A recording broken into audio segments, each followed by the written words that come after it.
हे तुम्ही गिफ्ट द्यायला उपयोगी होऊ शकते। संक्रांतीला वाण देण्यासाठी हे पाऊच तुम्हाला उपयोगाला येते।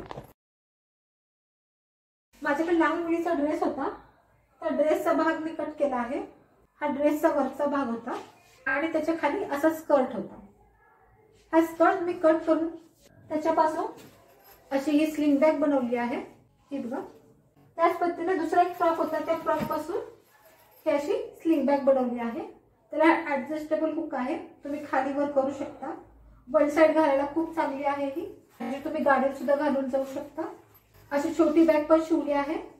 फ्रंट बाजूला डिझाईन होतं म्हणताना मी बॅक साइडला चेंज केली आहे तिथे, आणि आतल्या बाजूला केली आहे। ह्यात तुमचं मोबाईल, पर्स, पैसे सगळे बसू शकतात त्याच्यामध्ये। ही वन साइड घालू शकता किंवा वन साइड पर्स म्हणून सुद्धा वापरू शकता। माझ्या चॅनलवर अशा प्रकारचे भरपूर व्हिडिओ आहेत, तुम्ही ते नक्की पहा।